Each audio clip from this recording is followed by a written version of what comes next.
buffering and we ain't getting no sound.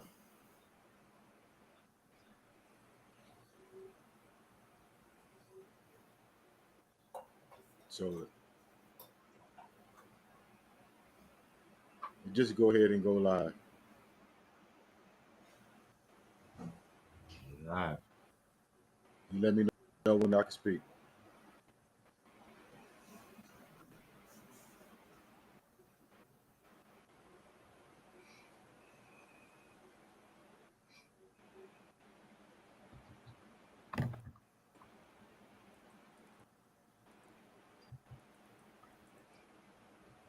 Hell, really? We live, Babu.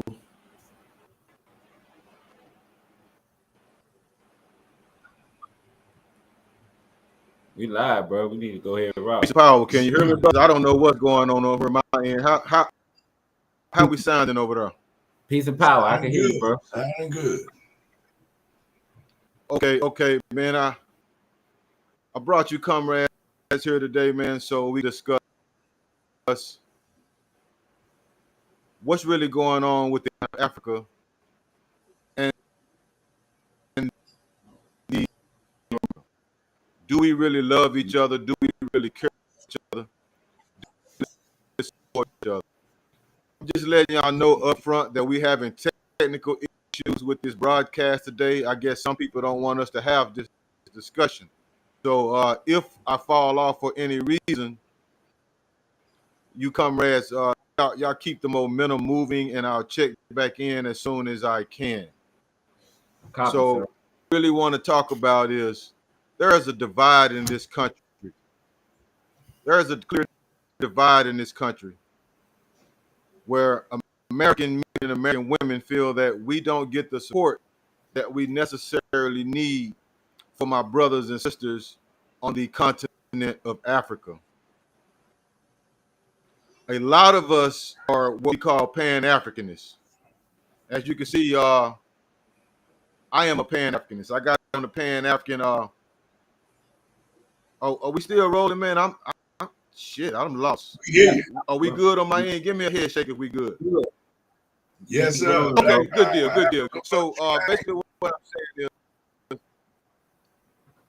we don't get a lot of support from Africans on the continent. Now, we are living in the age of the internet and social media, but you don't see a lot of going back and forth on positive issues when it comes to the American black man in this country and the African on the continent. So we wanted to have a discussion trying to see where the divide comes in at. And we also want to have a discussion on some of the revolutionary history of the continent of Africa. So today I bring you two comrades, brother who really needs no introduction. I'm just gonna let him introduce himself. The Ricks, the originator of the term that we know Black Power. So we're going to, and Brother Scarborough is linked directly to Africa, and we know Brother Mukasa Ricks has made a trip to the continent where he soldiered with some of the brothers from PAC over in South Africa. So I felt like they would be good to have an open dialogue with the people about really where we stand with the comrades on the African continent. So, Brother Quote, can you go ahead and briefly, when I say briefly, in a timely manner, let the people know of your history, how you came into the revolutionary struggle, and end it with how you linked up with.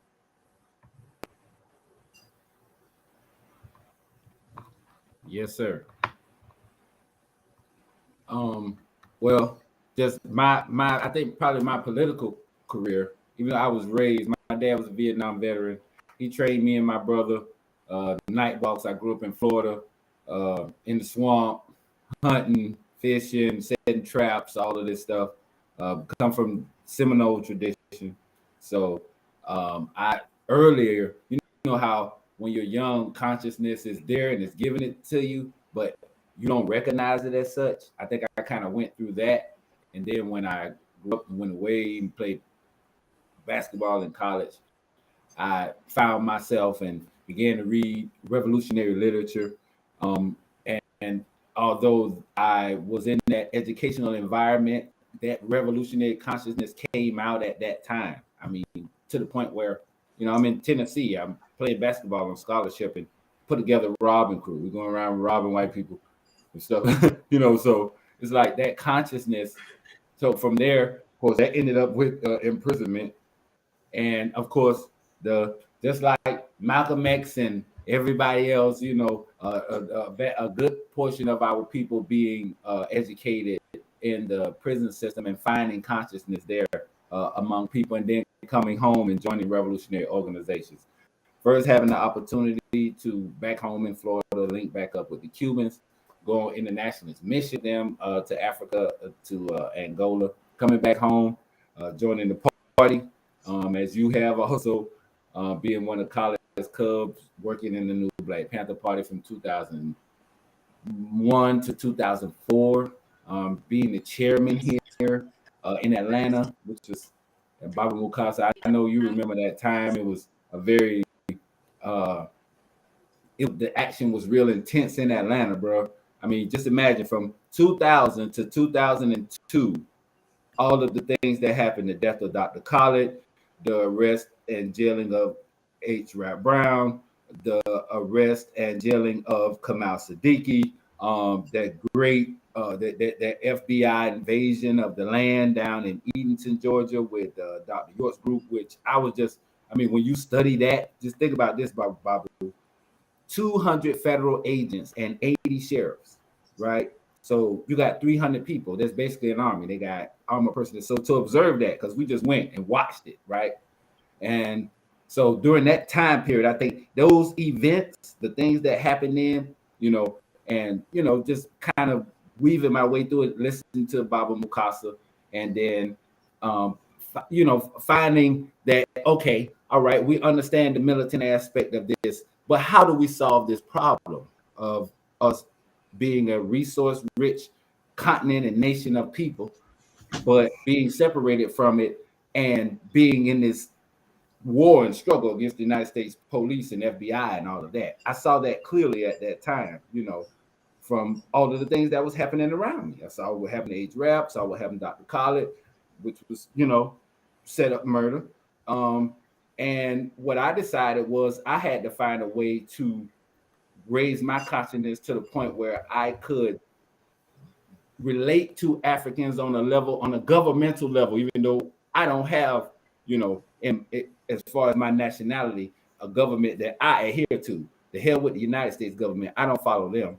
And so that started the process and Baba Mukasa played a very major part in that, just to understand the history of Africa, because sometimes, as you said, we get into situations where we feel like we're adversary to our people, but sometimes we just don't understand the history, right? And I just say that much because I know you just said you wanted just the intro.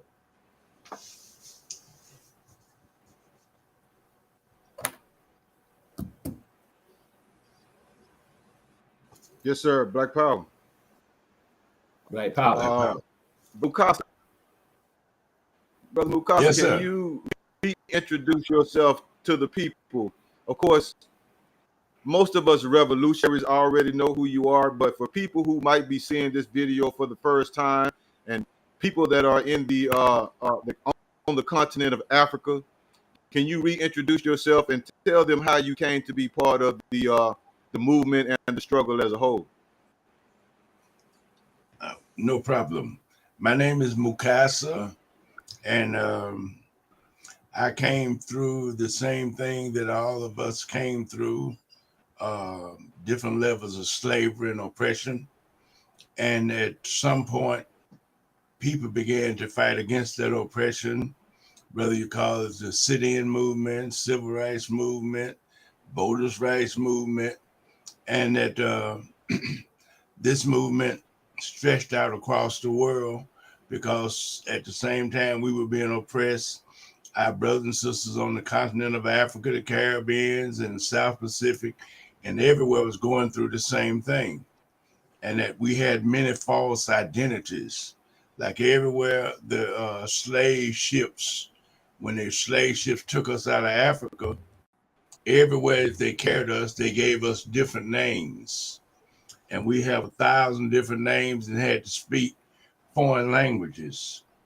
And today we speak in English. Mandingo people here sitting here speaking English, which is not our language. And that we were divided in so many different pieces that we're still confused. Like, far as I'm concerned, there's no such thing as a Black Jamaican or Jamaican or Haitian, Trinidadian, even Ethiopian, Congolese. We all Africans. And whether you're born in Africa or outside of Africa, you still are African and belong to the African continent, and you'll never be free until Africa's free. So the day that we stop calling ourselves all those different names and having all those different identities, then is the day that we will come together and fight with each other. But we definitely have to not identify with America, call ourselves Americans and that kind of thing in no form or fashion. The continent of Africa belonged to us, 12 million square miles, full of diamonds and gold and historical high level of intelligence and knowledge.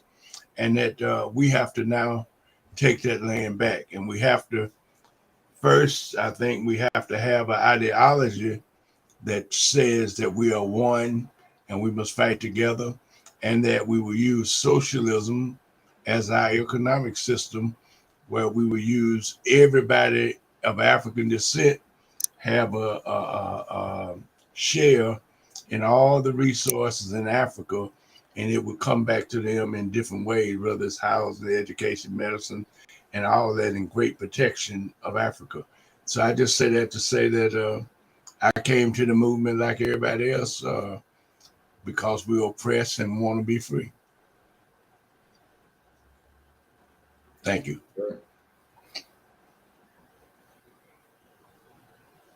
Yes, sir, brother. But you go into detail. Weren't you a part of the SNCC at one time? Give us a little bit more content. I was in SNCC, the Student Nonviolent Coordinating Committee, and that we fought many, many battles all over this country and all over the world. We joined in with South Africa. We joined in with Angola, Mozambique, Guinea-Bissau. We joined in with Ho Chi Minh and helped Ho Chi Minh defeat the United States. We started the Black Panther Party.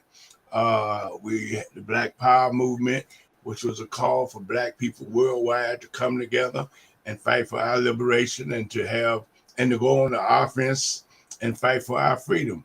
And we, the Black Panther Party, we trained them and sent them out, and many, many other groups.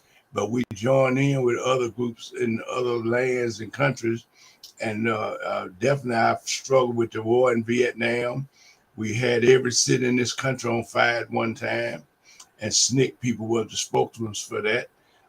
When the rebellion was taking place and the cities were burning and dead bodies were laying all over the United States, they were killing and shooting our people. And that, so I came up through many, many movements, but I definitely have joined in with other movements from Angola, Mozambique, Zimbabwe, South Africa, Nicaragua, El Salvador, Guatemala, and that's just to name a few, and work with those countries and nations, and Eritrea, of course, and help those nations fight against imperialism. And today we must join in with and help Ethiopia fight and Eritrea fight against the United States fighting there now. We must help Putin and Russia because Putin have trained troops and soldiers throughout Africa. Russia have given billions of dollars for us to be trained and fight against colonialism and imperialism. And we definitely have to have great love and respect for the Chinese Revolution and our brother in North Korea who have a nuclear bomb just to protect him. He loves his people so much, they're protecting their people. And so these are the attitudes that we must have, and we must have an attitude of oneness. And the day that we can act as one people, then we will be strong all over the world, whether you live in Africa, whether you live in the United States, whether you live in the Caribbean or Brazil somewhere. You're African and belong to the African continent and will never be free until Africa is free. And we have to have a philosophy to say that we are one people. Thank you. Sir. Yes, sir. Tutmos. And that history, Baba, just so we clear. Black power. And and Black power. Go ahead, brother. I think that philosophy for us is Pan-African. I think Pan-Africanism is the only ideology that can deal directly with white supremacy worldwide by the coming together of black men and women through diaspora. But one of the issues that I have is you have black Americans and you also have continental African, African Americans, black Americans, however you want to put that. Africans. Yeah, whatever context put it in. No, let's put it correctly. We got Africans Negroes in America. Okay. Africans in America. And Africans in America, Africans in Brazil, Africans in Africa, Africans in Korea, Africans in the South Pacific, Africans. Yes, sir. Well, that's the terminology that we will use through the rest of this broadcast. Thank you for that, brother. Thank you, African. My thing is, you still have a divide with some of the continental Africans who basically feel that the African that is in America and the African that is in diaspora are not their original people. We're not talking about us because we understand who we are. But you still have Africans on the continent who are quick to say they are not part of us. So I'll let you start first. How do you respond to that?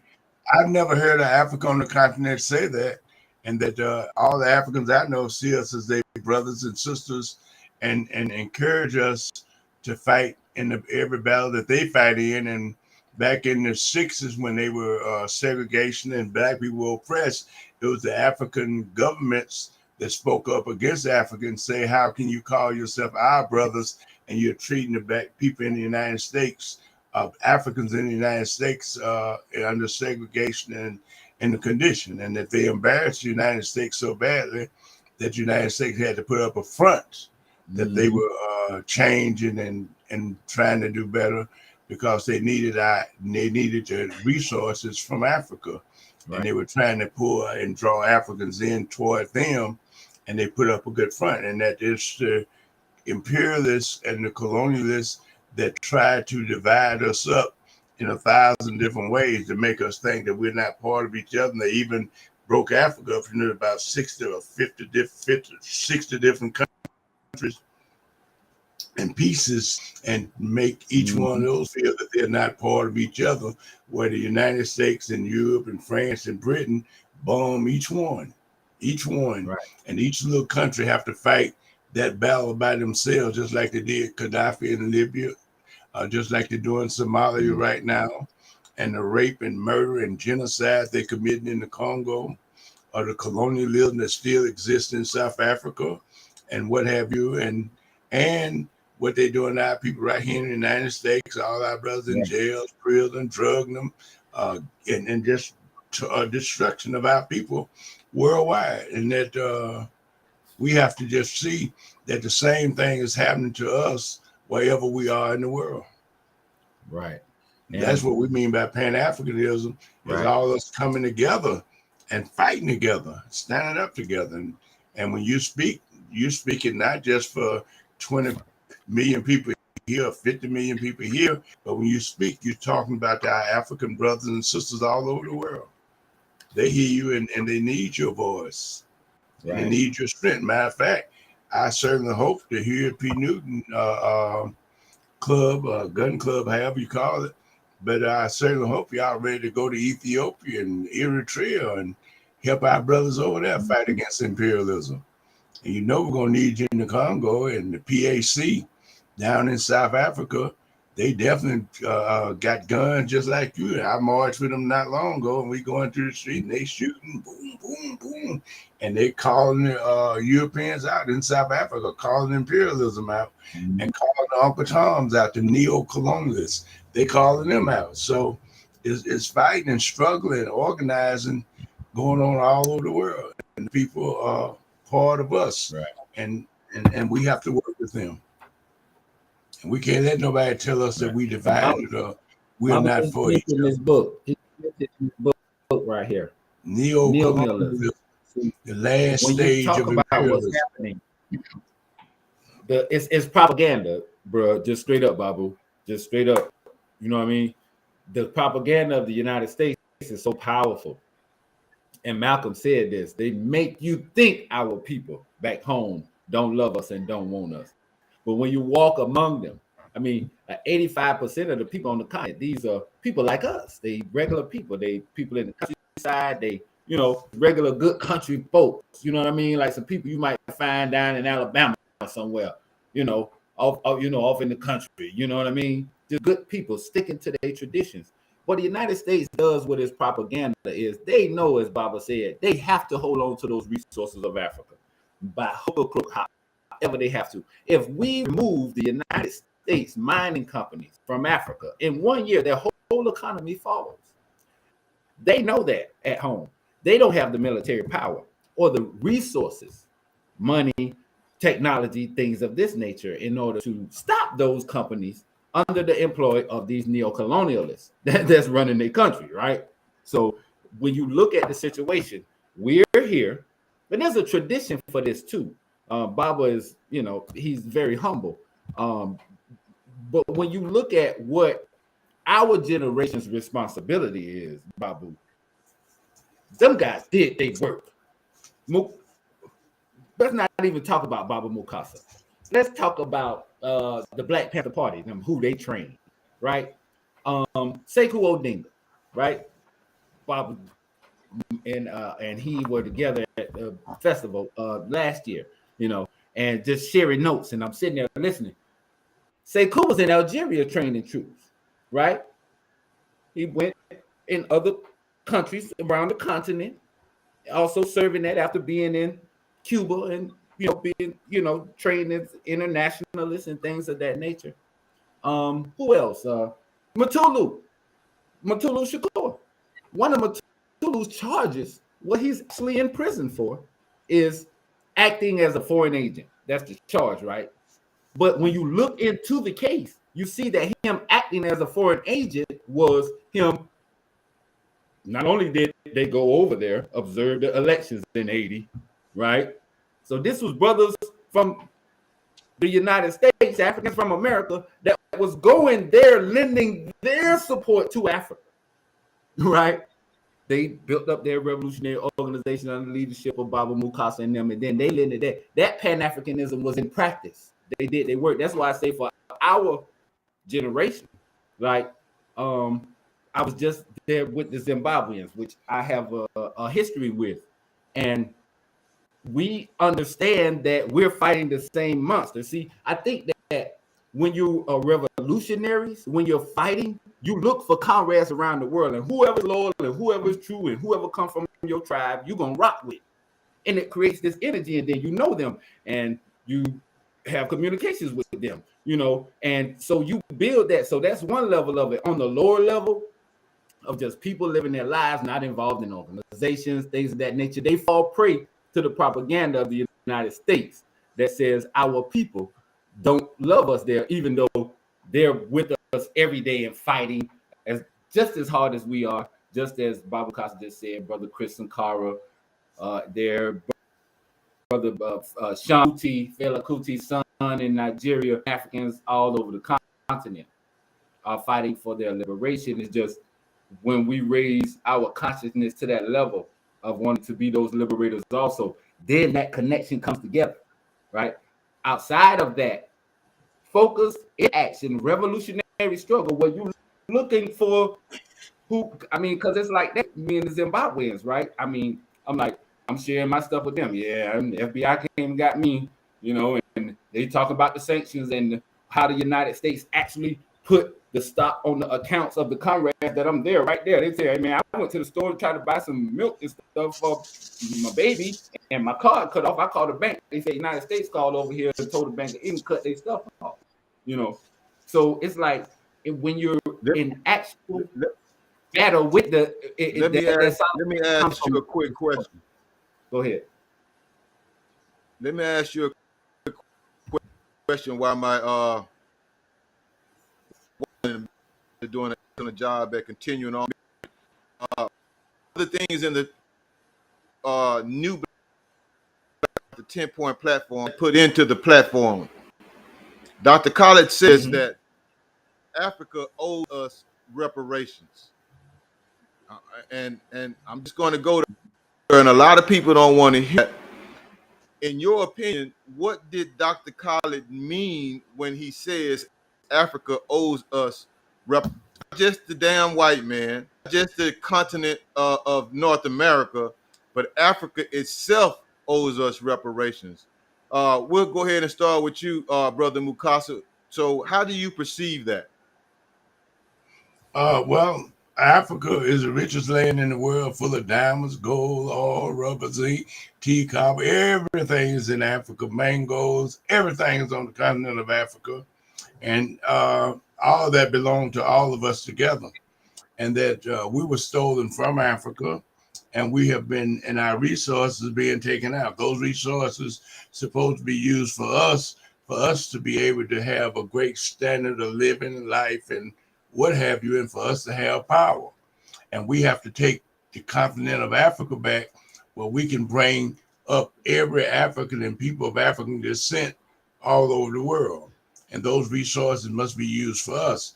So I certainly hope that anybody would mean that we got to destroy imperialism, we got to destroy colonialism, and all these so-called Uncle Toms or neo-colonialists in Africa that's helping imperialism, rape and rob our land and using their armies to oppress their own people. We have to destroy them. And this is what we mean by Pan Africanism. And the Pan African revolutionary parties must come together, and we must crush the neo-colonials. We must distrust the foreign powers that's in Africa. That means the Arabs that's on our territory, and that means France, Britain, Germany, and what have you. We must liberate and free Africa. And that once we liberate and free Africa, we'll be able to give each other bouquets of diamonds, because we got it there. But we just got to use it for the interests of our people. Right. And the Africans in Africa now, they're being exploited too. So many don't have a clean drop of water. Work in the Congo, they got 5-year-old children digging for diamonds and gold and oil, and people are suffering, and we're suffering all over the world, not just in Africa, but all over the world. And that we have to liberate that land, and we can change the condition of our people. Just like China, when they liberated China, they're now one of the most powerful people in the world. And they ain't just asking for no reparation. They marching forward all over the world to take back everything that's been taken from them. And they're ready to kick butt to do it. And I think we need to have the same attitude. Once we have the love for Africa and ready to work and fight for Africa, we can solve the socioeconomic and political problems that we face all over the world. And of course, I want all those diamonds and gold and silver and copper to be in all of our hands and in the hands of people who have Africa at their best interests. Right. And Brother just to give a little can you more, respond to that? Yes, sir. And just to go into a little further out of the book, just to buttress what Bob was saying from page 84 from neo-colonialism. Primary resources and foreign interests. American and European companies connected with the world's most powerful banking and financial institutions are, with the consent of African governments, entering upon major projects designed to exploit new sources of primary products. In some cases, these are allied to long-term ventures for the establishment industrial industries.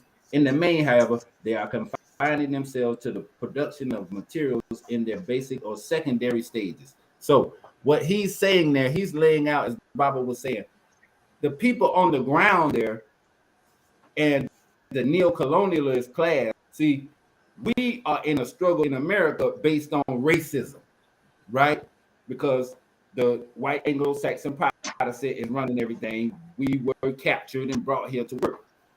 In Africa is more classism because the vast majority of people, everybody's, but there are different classes of people. And we see the traders among us, but it's different in Africa when you have a government that's ran by someone who is a billionaire and can call the United States government to assassinate anybody they want to. They don't have to follow the same rules, even though the police do us like they do over here. Patrice and Thomas and Cara and all these guys were murdered by people under the employ of the United States government, England, and European countries, and it was the same brothers that was killing them. So when you talk about that divide, it ain't between the Africans in the United States and Africans on the continent. It's between Western imperialism and African revolutionaries. It's between the stooges of Western imperialism and their mercenaries and the revolutionary armed fighters of the African World Revolution. It's class struggle when you look at it on that level, and that helps you to understand how their propaganda has divided us. And when you look at the example of when it's all black people and how you still got Toms who still murder you, just like the white man. And you got these Toms all over the world. Matter of fact, Obama set up African in Africa. Right. And got African armies working with the United States to kill, murder, and prepare for war against Africa and in Africa. And then you got our Uncle Toms here that support the United States Democratic Republic or kiss Biden's or Obama's ass or whoever, and watch and help and confuse our people about what's really going on in the world and what the United States is really doing. The Democrats and Republicans are doing identical the same thing to Africa because both of them are imperialism. Right. So I don't want to be the devil's advocate, man, and that's why I'm using material written by Dr. Khaled. So when Dr. Khaled is saying that they owe us reparations, is he not also talking about their direct involvement? A lot of us, we just saw the movie, The Woman Found Out About the first time. So we're just now starting, a lot of new introduced to this, or not just now starting to find out about the involvement of the African on the continent. So do you not think that Dr. Khaled was also talking about, because of your involvement in slavery, that you also owe us reparations as well as repatriation into the continent of Africa? See, we don't have a country to call our own. So it's very important that the black man and men in diaspora, women in diaspora, understand that Africa is our home. But are we welcome if we try to attempt to repatriate to America? So that's what I all believe that Dr. also talking about African slavery. Right. And you understand too, let me say this, particularly in regards to Dr. Khaled, because I got to spend a little bit of time with him. And because I was always just imagine, I was just coming back from Angola with the Cubans. I remember I was like, yeah, I should be, you should make me the defense minister, because it wasn't like he laughed at me and he said, I'll be the minister of education. And that was the best position to put me, because it was better to share the experiences than at that point to try to be the head of any military arm, because hell, I just came from prison too. I can't carry a firearm, right? But I remember our conversation in regards to Africa, because he had been there to South Africa and studied, right? And when you listen to Dr. Khaled, when he goes crazy, when he started talking about kill the men, kill the women, kill the children, kill the babies, right? He's talking about in South Africa, right? That's the specific thing he's discussing at King College. When he said that, when Farrakhan put him out of the Nation of Islam, he was talking about South Africa. He was talking about killing people, white people in South Africa, because they don't belong on that land, which he was right. But think about the neo-colonialist in the United States among us, where our OG, Dr. Collins, who was correct when he said, and I'm just trying to get you to think about it from the perspective of when you look at them as the United States propaganda is saying, selling us out, look at us doing it to us, right? And then look at the classism in Africa, and on the level of the government, how much more power they have in regards to it. But I don't want us to like say, because it's all one struggle and we have these same political parallels among all of those struggles. You're going to have your neo-colonialist traders. Haiti had them. The mulattoes, they sold them out right after. You always have that. We have it, they have it. And those are the people that are the enemy that we're talking about that were the sellouts then. So, but the vast majority of the people are the ones who were the victims of those neo-colonialists in Africa, and that's the victim of the neo-colonialists in the United States under the employ of Western imperialism.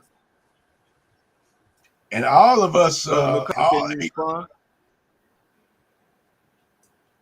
of Africa is under the same imperialist colonialism and neo-colonialism that we're under now. So we're all fighting against the same system.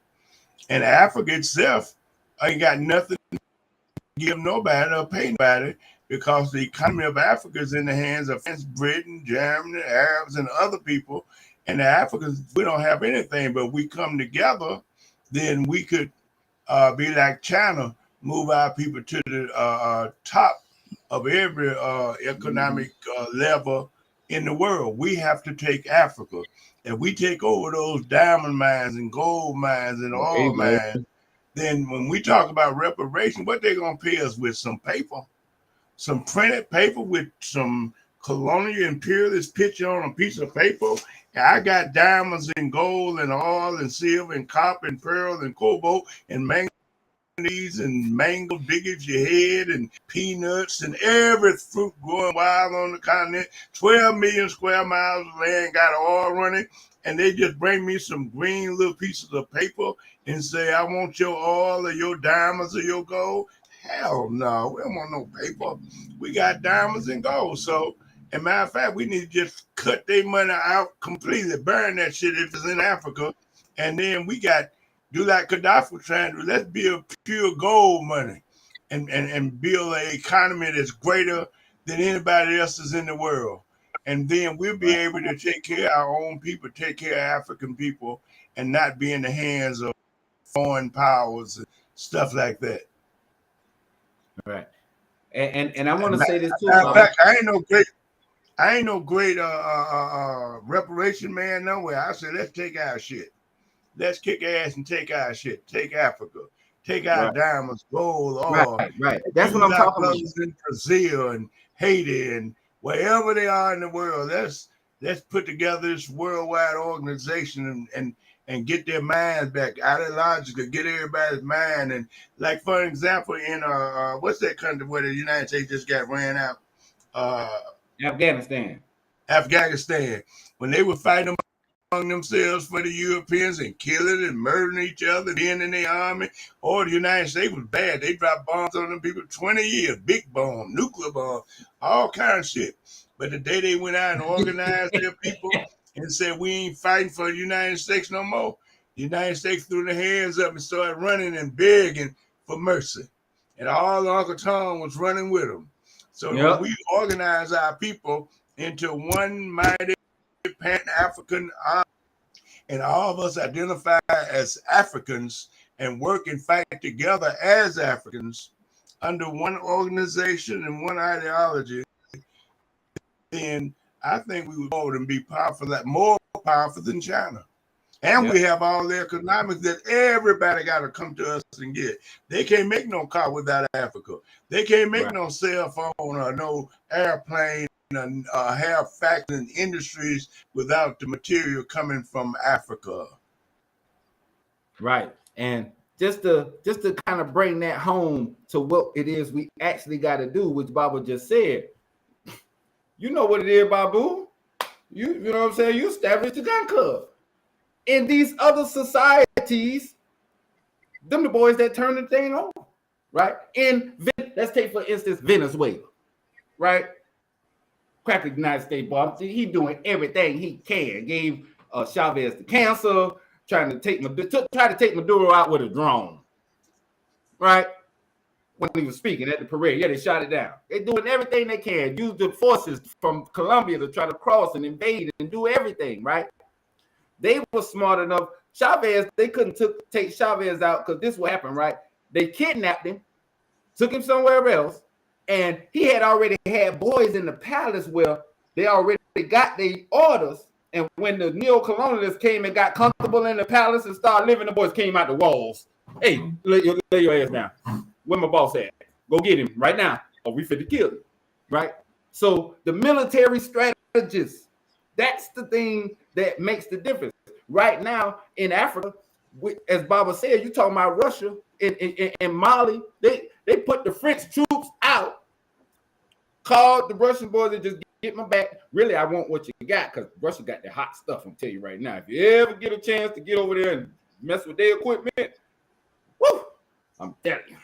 That's why Vietnam and Korea and all them, when it's a proxy war and the Russians running one side and Americans running the other side, that side over there where them Ruski boys be winning because the equipment is hot and Africa needs that, right? Because that's the thing that puts you in a position to stop the diamond mines, blow the railroads. When we, like I said, when we stop the economy of the United States and Western Europe from the extraction of the natural resources of Africa, their economy falls. They don't have nothing else to stand on. Just stop it. Just blow up the railroad and run back in the bushes. Throw a bunch of bombs in the mine and then go hide somewhere. Just stop them from getting what they're getting, and it's done. All right, appreciate it. Can you still hear me okay, man? My levels are jumping up and down. Can you hear me okay? You clear. Okay. And man, not to be the devil's advocate, but this is a conversation specifically with our young people to be looking at this 4, 5, 6 years from now. When people say the dumbass shit, Africans in America, let me fix that. Africans in America and Africans on the continent do not support each other. Again, and with the coming out of the woman king, people are kind of hard to Hami tribe, and just people have this conversation. So I kind of want to let other people know of African countries that supported slavery at that. Now, how that get relevant now, we'll discuss that. But I also want to let people know Ghana supported slavery. Ghana is one of the most beloved countries for Africans in America that we could ever be a part of. But just for historical perspective, we have to let people know that Nigeria supported slavery, both the Yoruba and the Igbo tribes. My name, Omawali, is a Yoruba name. So that I'm saying that not to let people know that what happened back does now, but that we still have love for our people, even though I know they were part of it, I still chose to use a What make you think that? Where do you get that information from? Slavery. That Ghana supports slavery, and where do you get that information from? Let me share that with you. Let me finish and I'll share that with you. Not just Liberia, Senegal, Gambia, Morocco, Syria, Cameroon, Chad, Senegal, Mali. All of these motherfuckers supported slavery. All of them are aligned on the West Coast, and all of them got rich off of slavery. So we don't like to talk about that part of it because it make it seem like that we had a lot more to do with slavery than the books are telling us and that the white men are telling us. So if you want an example of Ghana being involved, Sister Phillips, pull up apologize to the citizens of the United States for them in slavery. You don't have to hear it from me, Brother Rick. You're going to hear it from the president of Ghana apologizing to the American population for involvement. Let's see if she can get that video up.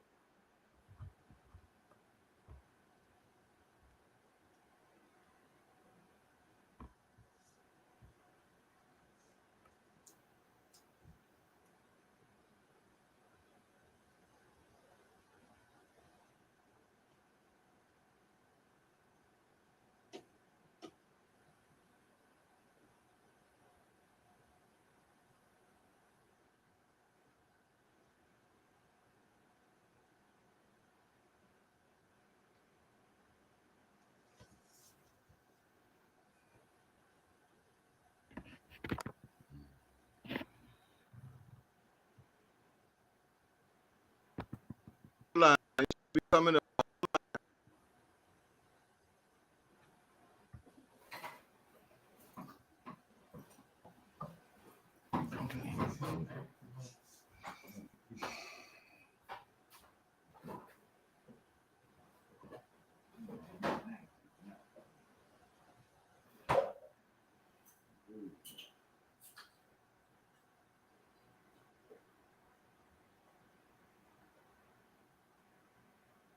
tell you, go ahead and pull the video. It's buffering too much.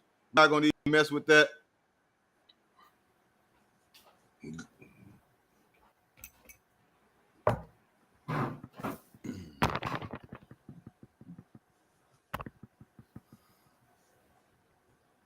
Can't hear it.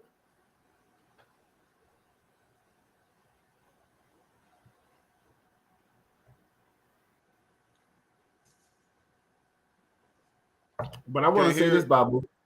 No, we can't hear. Yeah, go ahead and. I want to say this. I can't hear it. I can't. I'm in Atlanta, Georgia, right? And okay, I can't. I have worked in organizations. Right. I've worked with organizations, particularly when I was in the party in the early 2000s, right here in Atlanta. These black and white women, these sex traffic organizations, and the Comprador street class, otherwise known as pimps, found in the early 2000s that because of Hartsfield Airport, the large population of economically destitute and homeless black youth that have been created in Atlanta, and the economic resources for black people here, right? You kind of, and then, you know, the social climate, you kind of blend into it. They stopped selling dope and started snatching bodies, right? These cats from up top, Chicago, Detroit. I mean, I could give you the articles, right? And they're in conjunction with some Mexicans and some crackers that's on the top end of the thing. And when we investigated it all the way through, this network started at the bottom with these cats who came from the dope game that came here and set themselves up as pimps and started to sell these girls to these people, right? And so, where did they come from? Where did they come from? New York, Detroit, Chicago, Memphis. Memphis was the place that was closest, like, to the side. All the rest of them was really up top, right? And I can say you this stuff, but what I found out was like that economy had been like created. You know, somebody had to say, "Hey, you can go down here, and if you do this, you'll make that." You know, that was put to them as an idea before they came here. The traffic was put in place. It was financed. They decided to participate in it, and they bragged like hell. Oh, man, we ain't selling dope no more. We snatching bodies. No, gotcha. Just straight up, and then they ain't even going there. It ain't all sexist, organ traffic, all of that, right? So I'm just saying all of that to say that when we talk about someone else being against our people, we have to look at ourselves too. You know, sometimes the United States propaganda makes they create a boogeyman somewhere, just something to make us be against ourselves. You know, just something out there to give us time to slow down in killing his ass, like what we need to do, right? Just anything to make you have unconfidence in yourself as a people is what he's going, you know, to do. But when you look at, first of all, the type of warfare we participated in Africa, oftentimes it being, you ain't even killing nobody. You see, I got more people than you got. Just like we do, right? We still do the same thing today. We're the same people now that we were then that they're talking about. So if you see I got a bigger crew, then you're going to kind of back down a little bit. But then I bet might be like, nah, you was talking that shit before. Come here. Tell them dudes right there to come with me, you know, and you do whatever with them, right? So it's like that mentality of the warrior, you know, and more importantly, in conclusion, that the African in the United States, whatever happened before in the past, now is in one national grouping in one nation border boundary are the greatest economic, educational, and potentially military power in the world. When you put the youth population that we have, access to firearms by being in the United States, if we decided we wanted to be the world's military tomorrow, and we took our turn and took them to the woods and trained them and created this whole damn Trojan Spartan society, we got the resources to do it. They don't. Right. They don't have the education to do it. But just let me throw in for a quick second that, again, man, I'm bringing this language up and this discussion up because our youth are already having this discussion. We got old heads already discussing. So I'm not trying to show or be or any of that. We need to have a real dialogue in order to bring people together. And having that dialogue is going to be some goods and it's going to be bads. But until we find out what the problem is, that's the only way we can fix it. So, Brother Mukasa, I can send you that link. It's obviously we're not able to play it on for whatever reason, but I mean, I'm not making a big. Yeah, I'm not. Oh, you seen it before? Okay, Yeah. absolutely. So, what can we do in this day and age to strengthen our ties with the motherland? What can we do now? See, I don't see a lot of Africans flying the Pan Africanist flag. They might fly it in a few countries, but for the most parts, those are the brothers in the Caribbeans, the brothers that's in the Brazil, the brothers that's in North America that are flying the continental African American flag. Yeah. I'm saying the RBG flag. But you don't see that flag flying out of African countries. Give me a reason for that, Brother Mukasa. Because every flag in Africa is patterned after red, black, and green. All of them have red, black, and green in them in some kind of way, and that was patterned from Marcus Garvey. All of them. Yeah, and that except Liberia and a few colonies like that. But all of Africa want us home. Africa is our land. And that we can sit and try to find reasons why we shouldn't come together and those kinds of things, or we can find reasons why we should come together and prepare and work to bring it together, or we can continue to look at ways and why we ain't together and what this and did and that one did. The question is now, it's time for us to come together as Africans and stop being anything else but African, and let us love Africa, and let all our African organizations come together and begin to learn and build education committees and build organizations and prepare to fight for Africa. Africa is our land, and we ain't got time to go back and see who stepped on whose toes. But we know that when we fight this revolution, we don't mind we have to get rid of 50 million or whatever, like China did or Russia did, and whatever. But we don't have to get rid of nobody, but we'll gladly get rid of all the forces that's in Africa's way. And that I'm saying that Africa is our land, and Africa is the only salvation we got, and the only way to liberation we got. And we got to look at the reasons that will bring us together and not try to find all the reasons that Africa is bad, Africa is not good, and look for all the negative. Why we can't look for all the positive and look for all the reasons that we should come together, and the reasons that we should come together way outweigh the reasons that we shouldn't come together. And it's in the interest of the enemy for us to continue saying, Africans ain't this, we ain't together here, they don't want us here and all that. That's just junk that colonialism pump into us, because that serve their interests, because they help us not come together, not want to come together.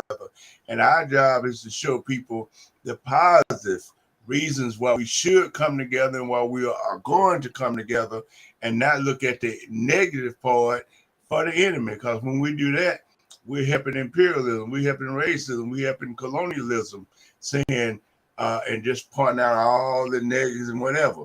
But let's point to the positive, and you have a million reasons while we love each other, while we are one people, while we are one, and where our interest is lied in together. And that if we put the positive, we would bring love and brotherhood out and together and put it in us.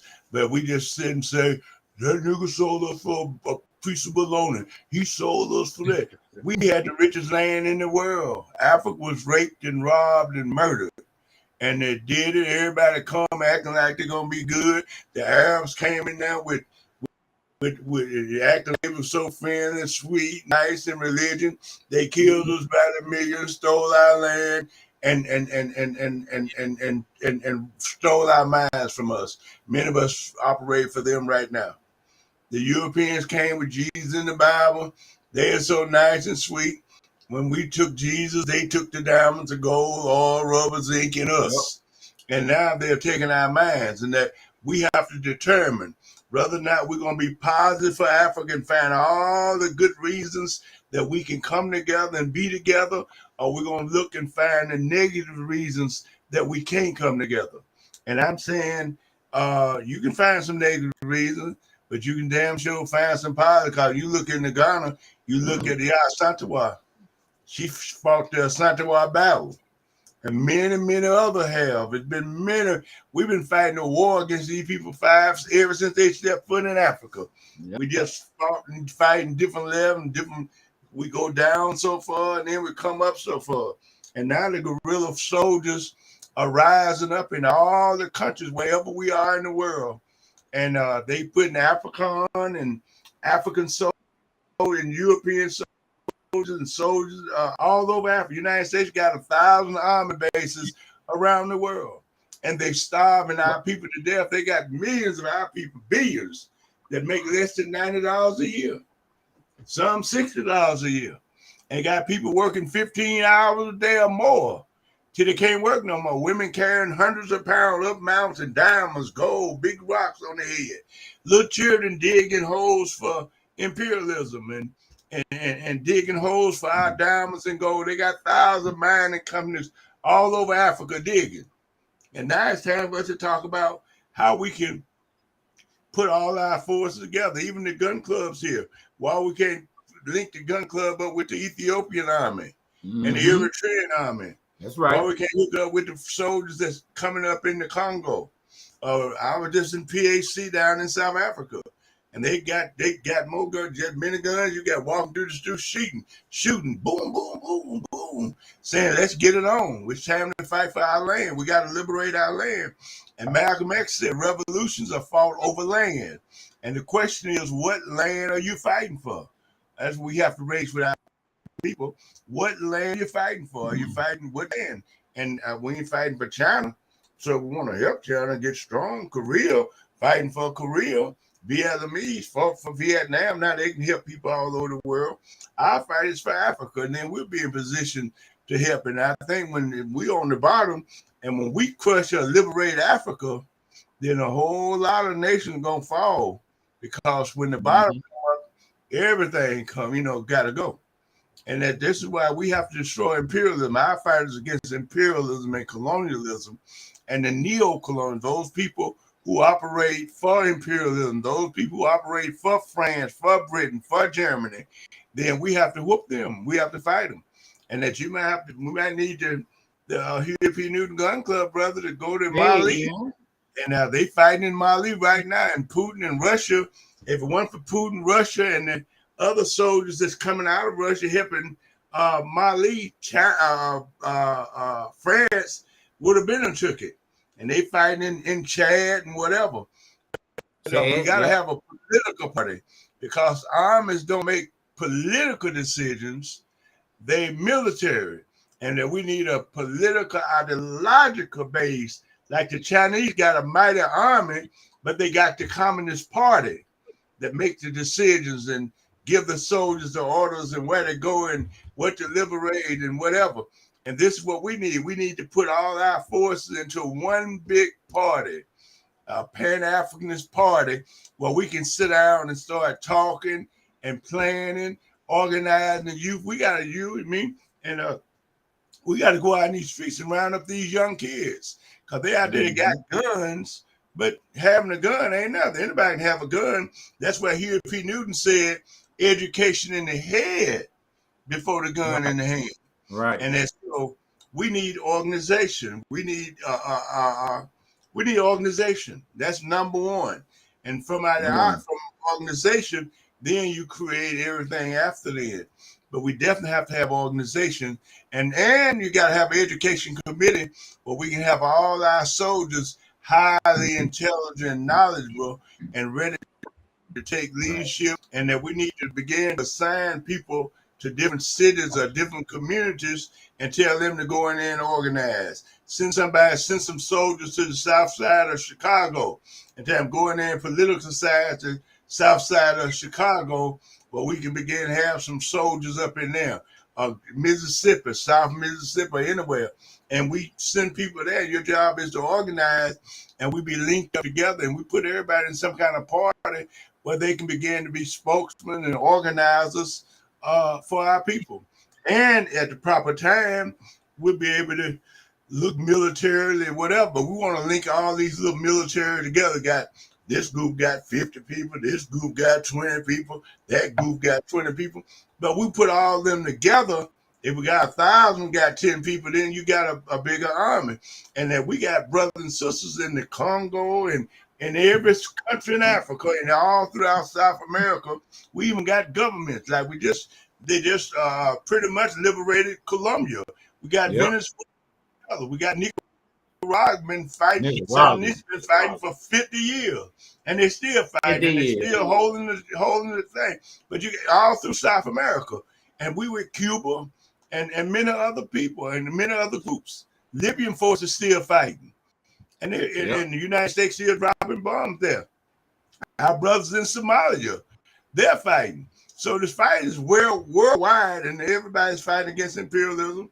And the United States is the number one enemy, and that we got to tell our people all the reasons that we can come together, because we can never say to our people, we can't come together, we don't want to come together, we ain't going to come together. We should never say nothing that dumb. We should always say and show our people the reasons that we can come together, and the reason we're going to come together, and the reason we're going to win. Right. And let me say something too, Bob. Brother Quote, I have a totally different question for you, Brother Q. Okay. I got a totally different question. Let me just, if I could, bro, let me just tag on one little Okay, thing. Go ahead. Yes, sir. Go ahead. This is what I wanted to say. In 2020, we missed the boat, bro. Everybody was up in arms here. And what he's talking about, that Pan African party, while Black Lives Matter and the Rainbow people and agents calling themselves not fucking around, but was really fucking around, right? We missed the whole boat on organizing the type of force that need to be put together at that time. My ass was 7 months of it sitting behind the damn Georgia State correctional shit, and I'm talking to the comrades, and I'm like, yo, who was this dude? Don't trust that, right? But we missed the whole boat. Everybody was there in the streets, and we failed to organize a revolutionary Pan-African organization while everybody was out there ready to get down. We missed the damn boat. Now, we can't even get that energy back. It ain't there no more. You only get these opportunities. And you have to be organized before the opportunity presents itself.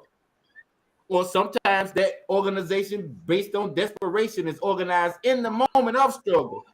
But when that moment of struggle gets there, you have to create the kind of committees and organizations that people can relate to and see as the center of organizing of that, or that energy rises and then it's lost. But that's all I want to say, because I'm listening to on your point. On your point, organizing and mobilizing is two different things. Right. The Black Lives Matter, they mobilize and go out there and stay for a day or 2 days or a week or whatever.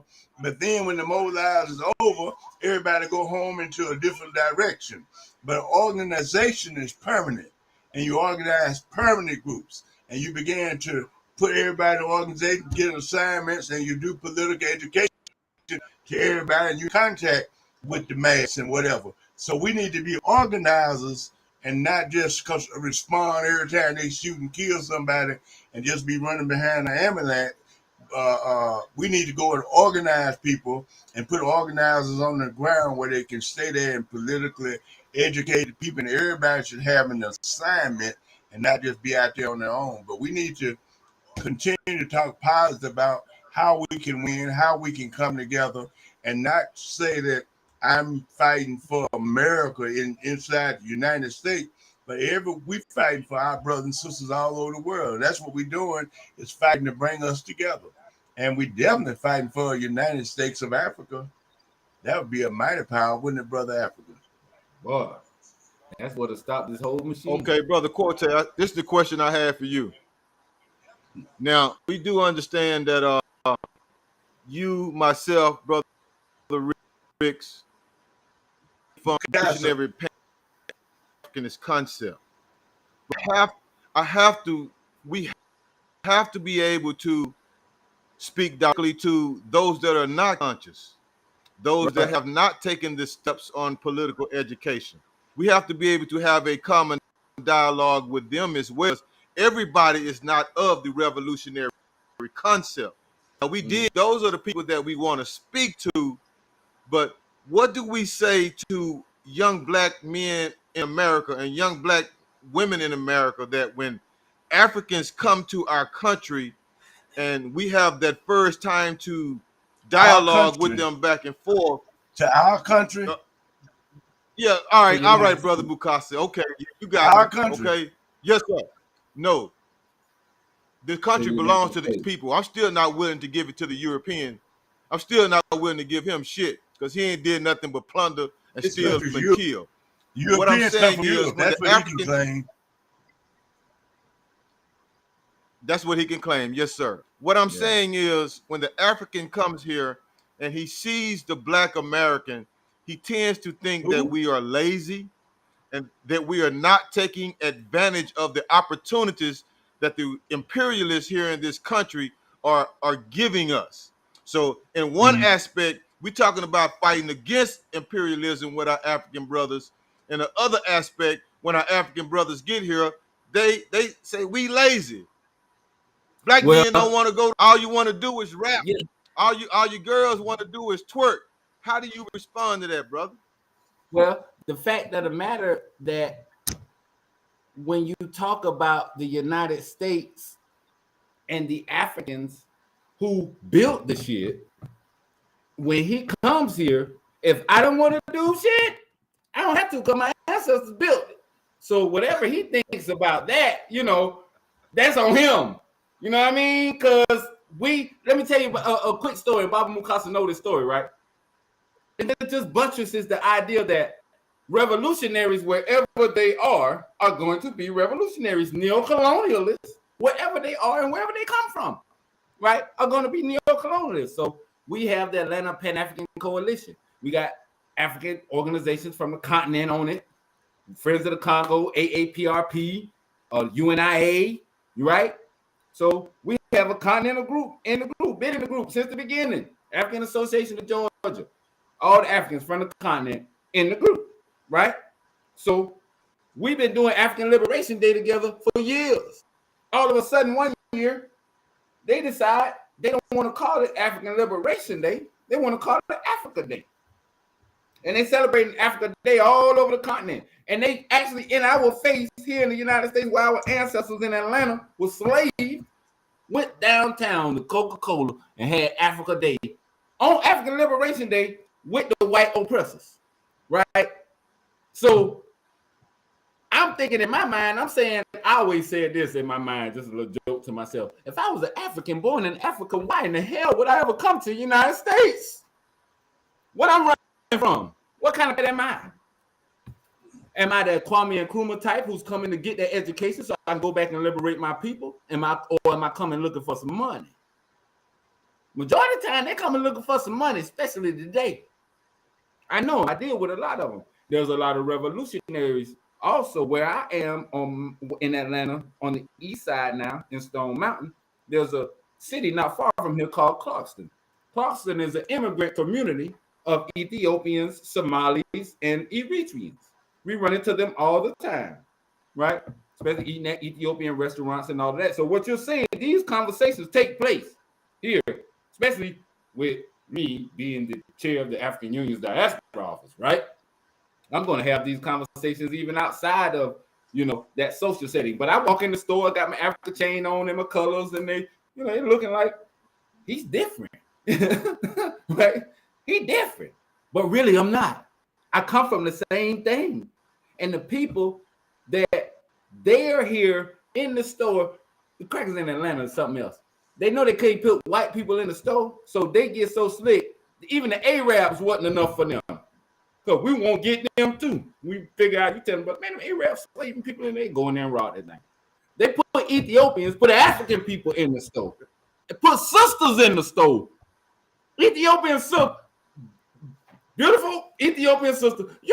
Even the hardest gangster street cat gonna think twice before he pull the gat on his beautiful African sister from the continent. Just a thought in his mind.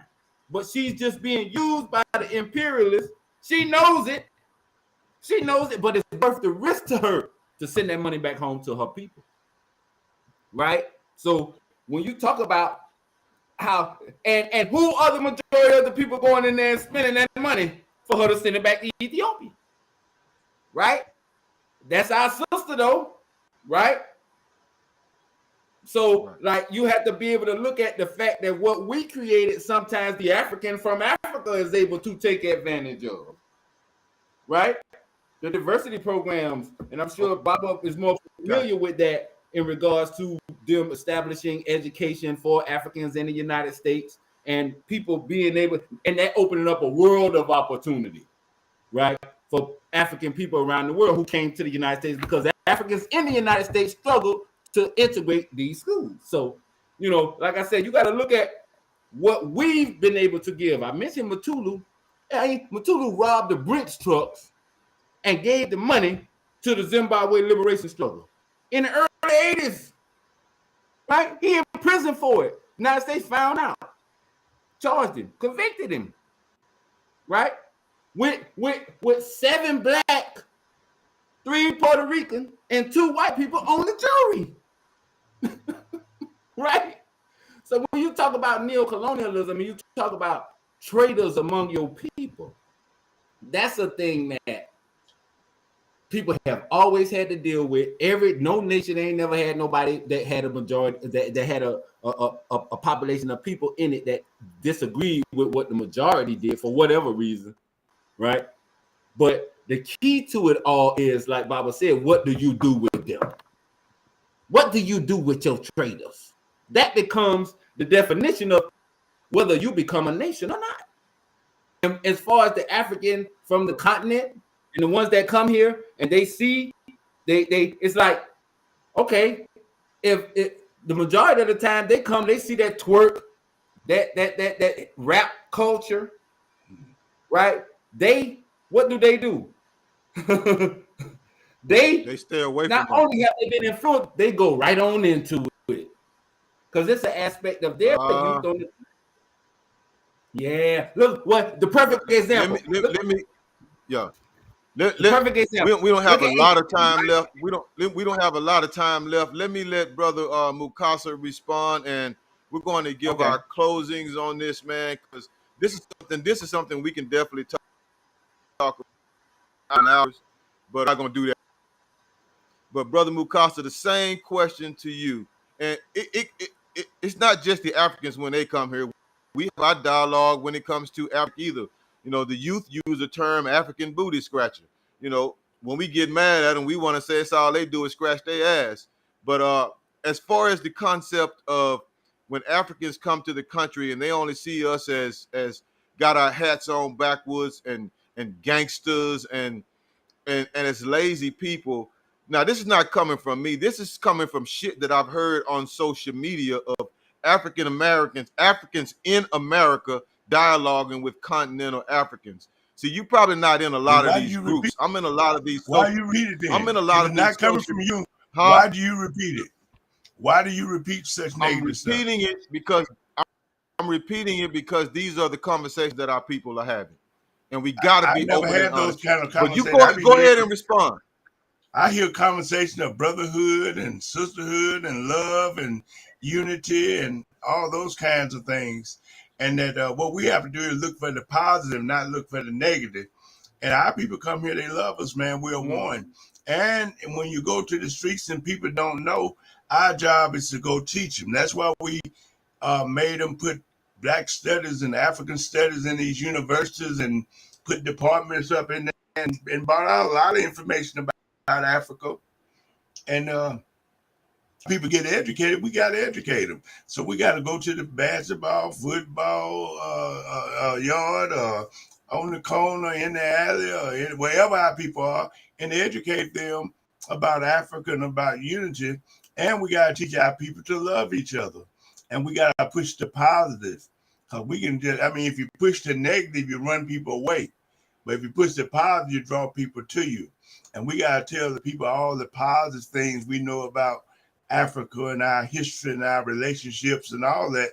And it would way outweigh the negative that they pump out there and what have you. And we can't be repeaters and repeating that kind of stuff because it's dumb.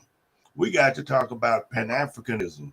We got to talk about brotherhood and sisterhood and go and have relationships and with all these beautiful girls coming from Africa and marry them and whatever.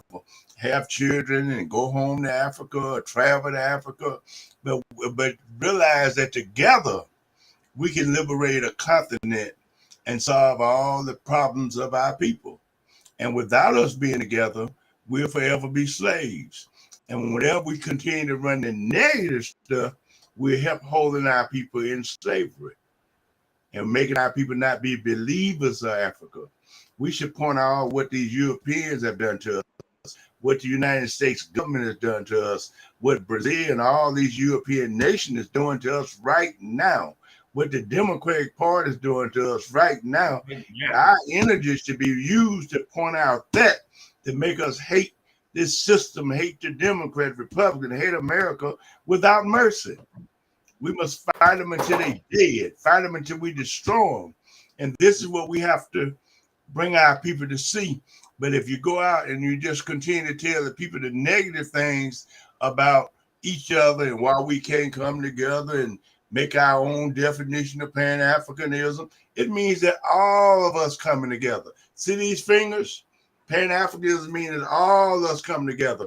Brother, this one is weaker, this one is stronger. It means we all come together and make it all strong. And when I say this is the Africa coming together. This is Africans, wherever they are in the world, Brazil, United States, Caribbean, South Pacific, anywhere in the world, Europe, us Africans coming together as one like the Chinese are doing. And once we build our mighty army, our mighty organization, we can march forward for the liberation and unification of our people. And that we got to stop being ready to fight each other and this little group or this little army. They got our armies fighting and arguing each other. We're not condemning the United States. We're not condemning what they're doing to us right now. We're not. We forget they dropping bombs and putting armies in Haiti right now. They're dropping bombs in Somalia right as we talk. They're dropping bombs in Ethiopia and Eritrea right as we talk. They are committing genocide on our people in the Congo. People in South Africa is suffering. Mandela was a neo-colonial trick. And all this stuff is worldwide, man. And that we ain't got time to just, not want to be together, not embrace each other. When our brothers and sisters come over here, even if they're ignorant, we got to embrace them with brotherhood and love and strength and show them that we're one and we're one people and our destiny is tied in together. And we're looking for revolution. We're looking and ready to fight, but we have to have organization and we have to be organized. Period. Yes. Black Power, sir. So, Brother Tut, give us a couple of minutes, man, and give us your closing. What can we do as Africans in America to Africans tighten that bond. Africans in the world. In America. In the world. Okay, that's all over the world. I was about to get to let me finish, brother Rick. This little small people in the United States can't do shit, man. We fighting imperialism. You're gonna take these I was about to add the term imperialism. I was about to add the term diaspora. World, but all over the yes, world, sir. unite with our brothers in Africa. So, Pan Africanism means we all come together and hit their ass. Bam! Right.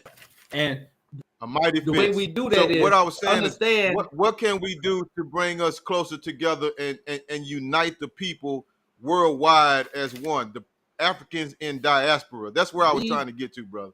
We have to, the world, Africans are inspired by war heroes. We still love Nat Turner. We still love Dr. Khaled, right? We still love Malcolm. We love Shaka. We love Hannibal. We love Matulu. We love Mukasa. We love war heroes. Where are war heroes? We have to become them. We have to train ourselves in military. See, where we are at post-civil rights generation struggle, African revolutionaries in the United States, we haven't consolidated. That's what Baba Mukasa said. We have to consolidate, right?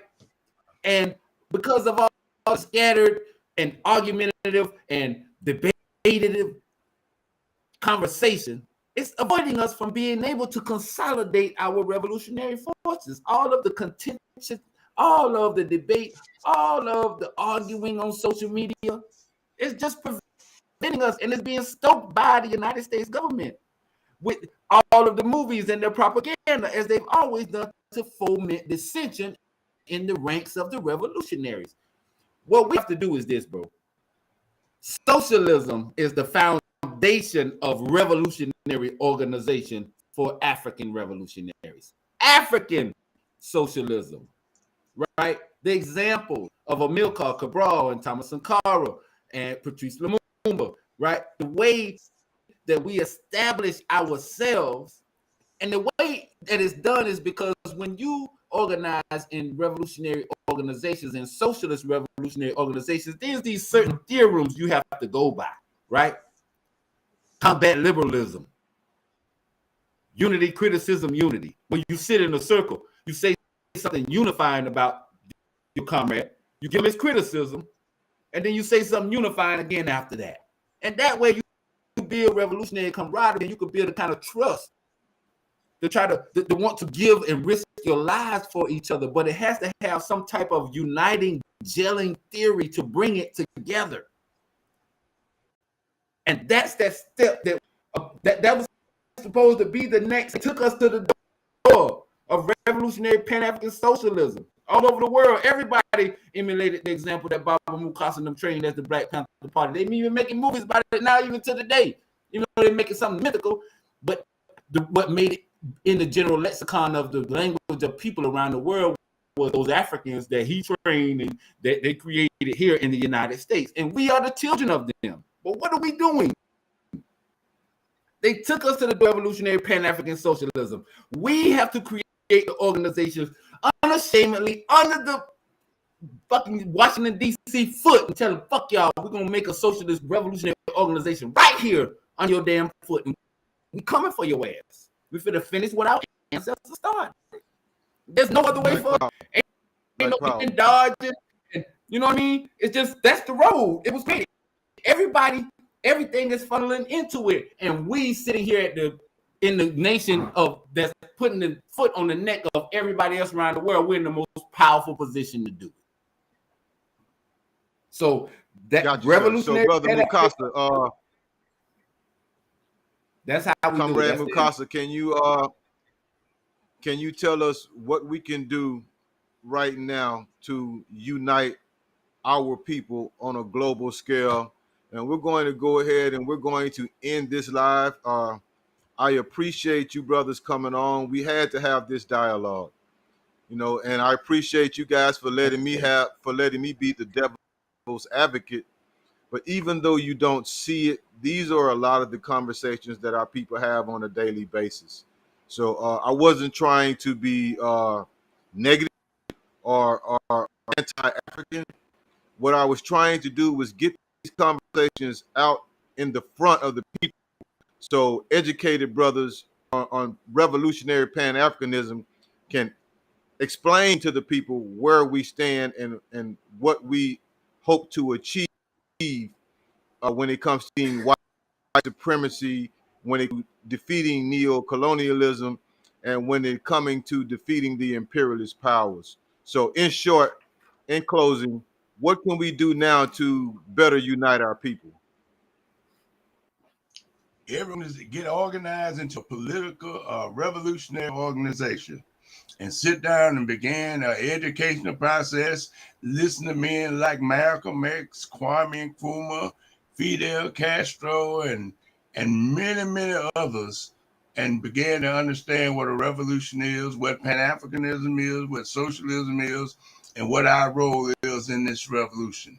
But we got to join in with our brothers and sisters all over the world, not just African, with the Chinese, with Putin, Russia, North Korea, Iran, Iraq, Libyan forces, Mali, but all over Africa. And we got to join in and be one mighty force together, because one little handful of guns can't do it.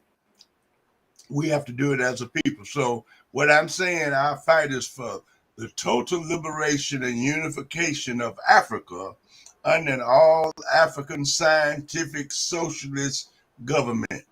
Right. And this must be our objective. We must liberate Africa. Like Malcolm said, all revolutions are fought over land, and our land is Africa. And we are African people.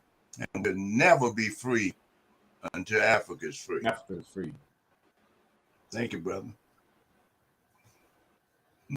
Most, can you close us out? Go give me Yes, 2 more. Yes, and just quickly, United States military. Let's break it down real quick. Bible said over 1,000 bases, right? On the continent of Africa, because we're studying this right now. China just added some forces for the first time to Djibouti, but they made a certain clarification with them. This is what he's saying about who we need to know to be in alliance with. They said that we would never put troops. Basically, China telling the Western powers that they're there to watch them. You say, yeah, we're not following the same policies. Yep, we're going to do the same thing that we've been doing before. Same thing with Russia. In Mali, they kicked the French troops out. And Putin sent forces there, and now their government is stabilizing. The forces of Pan-African revolution have to be created. They have to be created through political organizations, and it starts with us. And we're in the best position as Africans in the United States to bring liberation to African people around the world. Well, hey, man, I appreciate both of you comrades for getting on here. I wanted comrades who had a direct link to Africa to have this discussion. Brother Mukasa, I have your video where you snatched that microphone out of that, I guess he was the mayor of what. You know, I've got that video. We was going to play it tonight, man, but we've been having problems with our damn video stream. But I really wanted to show the people, especially some of the younger people, man, some of the work that you have put in and why the Black Power movement in general has so much respect for you. So thank you for taking time out of your evening to join us on this show. A whole lot of views right now. It's coming a week. I can guarantee you we will have a few thousand views. Brother Tut, thank you for joining us, man. And it's been a pleasure learning your history and the struggle, and your link to Zimbabwe and the Republic of Africa. You are truly a soldier and a man of the people. So thank you, comrades, for coming on the show. Appreciate you, brother. Yes, sir. Keep up the good work. Thank you, brother Africa. And Africa must be free. Africa must free. Africa. Africa must unite. And here we got unite. Okay. Whatever we got Okay, to do, we engineer, got to make a go ahead and or whatever. got you. So again, I want to thank those who tuned into tonight. And I wasn't trying to be negative in the dialogue by any means, but this is some of the shit that our young people are talking about as far as Africans and brothers on the continent, and we have to have these conversations.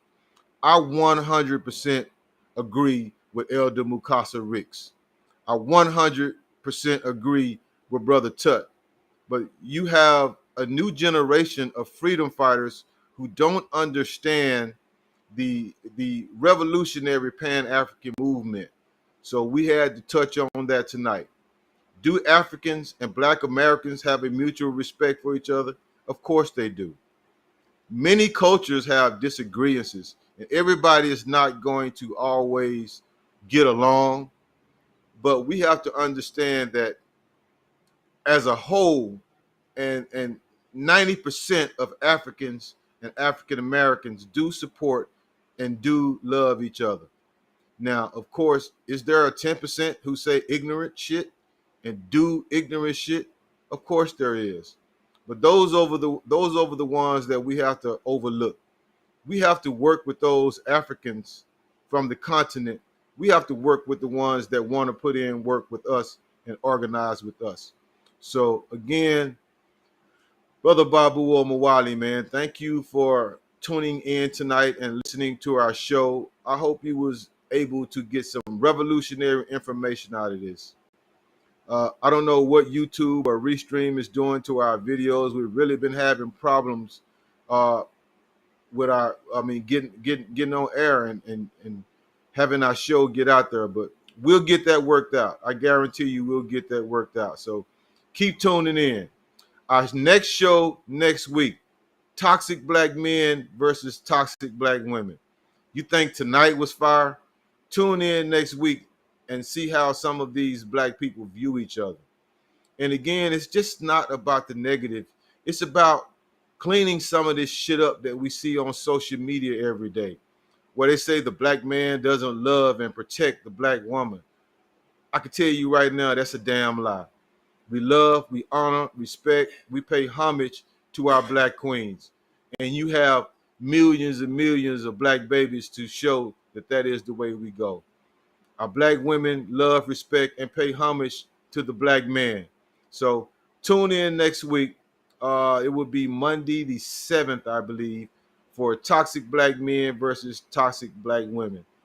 Truth to Power War Room, we salute you.